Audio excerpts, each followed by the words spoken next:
Welcome back दोस्तों। कुछ time से इस चैनल पे बस सुपरमैन का ही रिव्यू चल रहा है। स्टार्ट हुआ सुपरमैन फॉर टुमारो से, फिर आया लूथर का रिव्यू और अब आखिरकार आने वाला है द डेथ ऑफ सुपरमैन का review.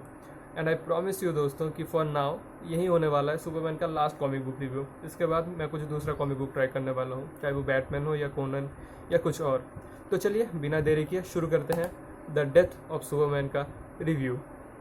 The death of Superman publish हुआ था 1993 में और क्रिएटर्स लिस्ट में जिनका नाम आपको सबसे ऊपर दिखेगा वो है डैन जर्गेंस, क्योंकि in terms of plot and artwork Dan का कंट्रीब्यूशन सबसे ज़्यादा है इस कॉमिक बुक में।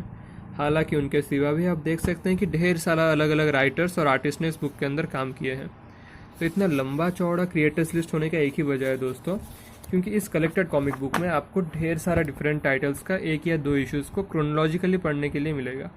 ढेर सारे डिफरेंट टाइटल्स जैसे कि Superman the man of steel है, इसमें जस्टिस लीग है, सुपरमैन डूम्सडे है, द एडवेंचर्स ऑफ सुपरमैन है और सुपरमैन इन एक्शन कॉमिक्स के भी कुछ इश्यूज हैं कलेक्टेड फॉर्म में। तो इतना सारा अलग अलग टाइटल्स में अलग अलग राइटर्स और आर्टिस्ट काम कर रहे थे। तो ये सबको जब कंपाइल किया गया इस बुक के अंदर, वैसे ही क्रिएटर्स लिस्ट लंबा होता गया। तो ये तो रहा दोस्तों क्रिएटर्स का बात। अब बात करते हैं प्लॉट का। तो टाइटल देख के अब तक ये समझ ही चुके होंगे आप कि इस कॉमिक बुक में सुपरमैन मर जाता है। तो ये बात अगर आपके लिए एक सरप्राइज है या स्पॉइलर है तो I am really sorry, I can not do anything about that. तो नेक्स्ट थिंग दोस्तों, आपके दिमाग में तो ये सवाल ज़रूर आ रहा होगा कि सुपरमैन इतना पावरफुल सुपर हीरो होने के बावजूद भी ऐसा कौन सा विलन है जो सुपरमैन को मार गिराने का क्षमता रखता है। तो दोस्तों वो है डूम्सडे, यानी कि ये विलन। तो यही है इस पूरे कॉमिक बुक में मेन विलन। तो डूम्सडे को बस एक ही भाषा समझ में आता है, वो है तबाही का।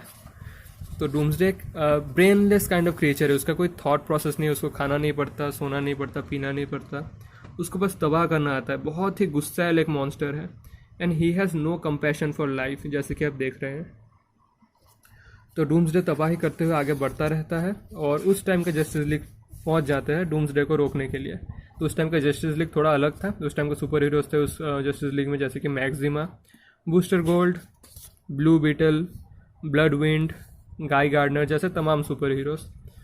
तो इनसे मैं कुछ खास वाकिफ़ नहीं था, लेकिन इस कॉमिक बुक को पढ़ने के बाद मुझे इनके बारे में बहुत कुछ पता चला। तो ये सब पहुंच जाते हैं डूम्सडे को रोकने के लिए, लेकिन बुरी तरीके से मार खा जाता है। जैसे गाय गार्डनर आप देख सकते हैं इधर, फिर ब्लड विंड का बारी आया और आखिरकार ब्लू बीटल। तो ब्लू बीटल दोस्तों इतना मार खाया कि वो बंदा कोमा में ही चला गया, जैसे कि आप देख रहे हैं। तो फाइनली सुपरमैन को आना ही पड़ा टू सेव द डे, क्योंकि बाकी कोई भी सुपर हीरो का ऐसा दम नहीं था कि डूम्सडे के आगे कुछ ज़्यादा देर तक टिक पाए।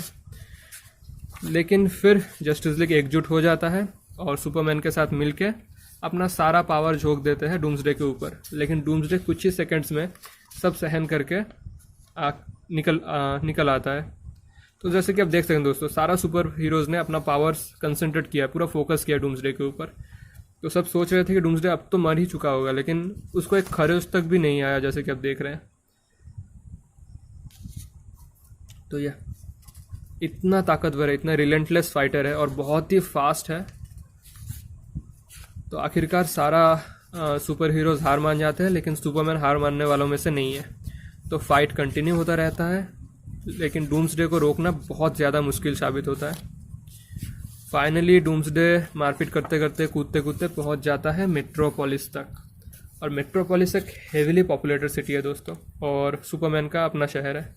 तो उधर अगर डूम्सडे ज़्यादा अफरा तफरी मचाए तो बहुत ही लोगों का जान का खतरा रहेगा। ऑलरेडी डूम्सडे काफ़ी लोगों का जान ले चुका है और काफ़ी प्रॉपर्टी का भी नुकसान किया है, लेकिन मेट्रोपोलिस में वो नुकसान कई गुना ज़्यादा होगा अगर डूम्सडे ये कंटिन्यू करता रहा। तो सुपरमैन अपना खून का लास्ट कतरा तक बहा देता है ये डूम्सडे से भिड़ते हुए। तो अपना जी जान लगा देता है सुपरमैन आखिरकार। तो जैसे कि आप देख रहे हैं इस पैनल्स में, तो ये लास्ट इशू है दोस्तों।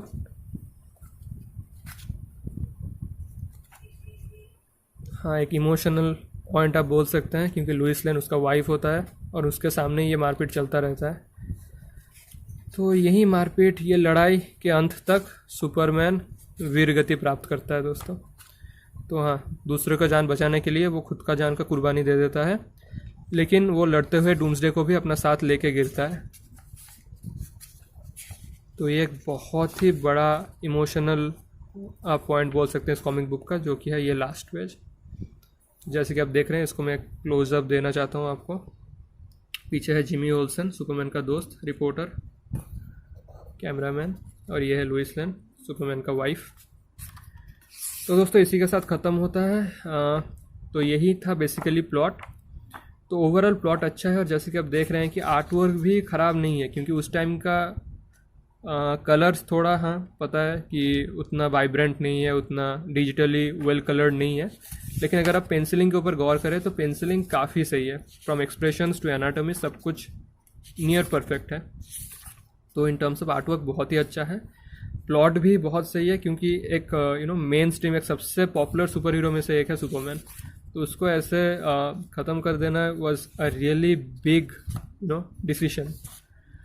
तो दोस्तों ये इसका हाइप तो बहुत ज़्यादा था, लेकिन एक बेस्ट सेलिंग कॉमिक या ग्राफिक नॉवल बस हाइप से नहीं बनता, वरना बैटमैन डैम्ड ही अभी तक बेस्ट सेलिंग होता है। तो हाइप के साथ साथ इसका कंटेंट भी बहुत सही था। तो दोस्तों इसको मैं ओवरऑल 5 में से 4 देना चाहता हूँ। 4 इसलिए क्योंकि बहुत सारा राइटर्स ने इसके अंदर काम किया, इसलिए कभी कभी स्टोरी का जो कंटिन्यूटी, जो कोहेसिव फीलिंग होता है, वो कभी कभी थोड़ा बिगड़ जाता है, लेकिन otherwise it's a perfect story with perfect artwork. तो दोस्तों इसको मैं, और वैसे अगर दूसरा सुपरमैन कॉमिक बुक से कंपेयर किया जाए जिसका मैं रिव्यू दिया रिसेंटली, तो इनसे अगर कंपेयर करूँगा तो इसको मैं 2 देना चाहूँगा आउट ऑफ 5, 2 आउट ऑफ 5, क्योंकि इसका आर्टवर्क ही अच्छा था। स्टोरी बहुत ही बोरिंग तो था ही, और कुछ खास इंटरेस्टिंग नहीं था इसके अंदर जो हुआ है। मतलब 350 पेजेस का बोरियत था बस। जिम ली का आर्टवर्क ही बहुत सही लगा इसमें, बाकी सब कुछ बहुत ढीला है। लूथर कंपैरेटिवली इससे बेटर था, क्योंकि आर्टवर्क तो सही था ही इसका, और उसके साथ साथ स्टोरी भी कुछ हद तक इससे फार बेटर था। दोनों का ही राइटर सेम है, ब्रायन अज़रेलो, लेकिन इन सब को फीका कर देता है द डेथ ऑफ सुपरमैन। तो दोस्तों अब 3 इंपॉर्टेंट चीज़ जो आपको मैं बताना चाहूँगा। फर्स्ट ऑफ ऑल, अब तक आप नोटिस कर ही चुके होंगे कि इस कॉमिक बुक में जो पेपर क्वालिटी है वो न्यूज़पेपर प्रिंट जैसा है, ग्लॉसी पेजेस नहीं है, जबकि इन सब में ग्लॉसी पेजेस थे, तो इसलिए आप रिफ्लेक्शन देख ही सकते हैं। तो कुछ लोगों के लिए ये पेपर अच्छा लगता है, तो कुछ लोगों को ग्लॉसी पेपर, वो आपका पर्सनल चॉइस होगा। नेक्स्ट थिंग दोस्तों जो बहुत ही अच्छा लगा मुझे इस कॉमिक बुक में, वो है इस कॉमिक बुक में पेज नंबर दिया गया है, तो मुझे बुक मार्क्स यूज़ करने का ज़रूरत नहीं पड़ा, जबकि रिसेंट कॉमिक बुक में पेज नंबर्स नहीं दिया जाता। तो मैं ये पेज नंबर वाला फंडा बहुत मिस करता हूँ, और ये एक्चुअली बहुत रीडर फ्रेंडली होता है, पेज नंबर दिया गया। तो ये था 2 प्लस पॉइंट। अब थर्ड मोस्ट इम्पॉर्टेंट थिंग आपसे मैं बताने जा रहा हूँ, वो है दोस्तों तीसरी बात। अगर आप सुपरमैन के इतना छोटा सा भी फ़ैन है ना, तभी भी आपको ये कॉमिक बुक कभी ना कभी ज़रूर पढ़नी चाहिए, क्योंकि ये एक मस्ट बाई है दोस्तों। क्योंकि दूसरों के ज़िंदगी को बचाने के लिए खुद का लाइफ का सेक्रीफाइस करने से बड़ा कोई कुर्बानी हो सकता है क्या? I don't think so. तो ये मस्ट बाई, और आपके बीच में एक बड़ा दीवार आ सकता है, वो है इसका प्राइस। क्योंकि अमेजन पे इसका प्राइस शायद 900 समथिंग जा रहा है, which is pretty high considering कि ये बस 160 पेजेस का एक कॉमिक बुक है। तो अगर आप वो नहीं खरीद पा रहे हैं तो आप टेंशन मत लीजिए, आपके साथ डीसी है, आपके साथ मैं हूँ। तो डीसी 2018 में एक एनिमेटेड मूवी निकाला था इसी कॉमिक बुक के ऊपर बेस्ड, और जी हाँ आपने सही सोचा, उसका नाम भी सेम है, द डेथ ऑफ सुपरमैन। और वो animated movie compare to this comic book is even better. आप पूछोगे क्यों? क्योंकि उस जस्टिस लीग में आपको मिलेगा wonder woman, green lantern, flash, Aquaman जैसे वेरी फैमिलियर सुपर हीरो जिससे आप परिचित हो, कंपेयर टू इसमें जिसमें बूस्टर गोल्ड है, मैक्सिम है, जिससे मैं ही खुद परिचित नहीं था। तो उसमें आप ज़्यादा रिलेट कर पाओगे, और ओवरऑल जो प्लॉट डेवलपमेंट है वो एनिमेटेड मूवी में it is much better than that in this comic book. तो overall I think that is a preferred choice, तो आप वो मूवी देख सकते हैं। और इसके बाद एक दूसरा कॉमिक निकला था द डेथ ऑफ सुपरमैन का फॉलोअप, उसका नाम था द रेन ऑफ सुपरमैन। तो उसमें ढेर सारा अलग अलग टाइप के सुपरमैन्स आ जाते हैं सुपरमैन का वॉइड फिल करने के लिए, लेकिन उनमें से कोई भी एक्चुअल सुपरमैन नहीं रहता।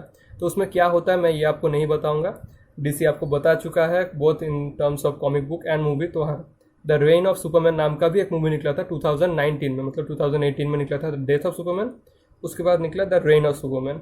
तो दोनों ही बहुत सुपर हिट एनिमेटेड मूवीज़ है दोस्तों, और DC went an extra mile और वो दोनों मूवी को कंबाइन करके बनाया the death and return of Superman. तो मैं और ज़्यादा बकबक करके आपका टाइम वेस्ट नहीं करूँगा, आपका दिमाग नहीं ख़राब करूँगा। आप जल्दी से जल्दी उन दोनों का ट्रेलर देख लीजिए, और हो सके तो वो मूवी भी चेकआउट कर लीजिए। तो चलिए देख लीजिए आप trailer.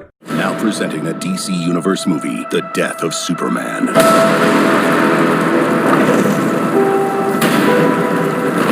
Initial reports are some kind of creature.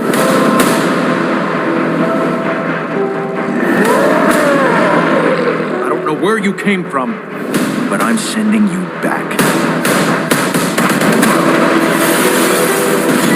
Superman may be the only hope Metropolis has. In the past, that's always been enough.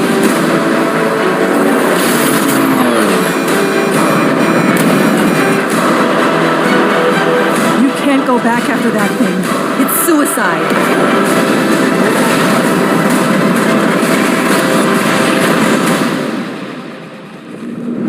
The epic continues. For the first time ever, see Reign of the Supermen. It's been 6 months since the death of Superman, and the world is still shaken. Clark's body disappears, and suddenly these new Supermen show up out of the blue. Who are these new guys? What is their place in a world without a Superman? I can give each of you the power to be your own hero. When the Daily Planet said Superman is dead, it painted a target on the Earth. How do we even begin to fight that? We gotta be our own heroes. We sure as hell could make some noise. You really think Superman is alive? I really feel like it's possible. For the first time, I hope he is. Experience the complete story.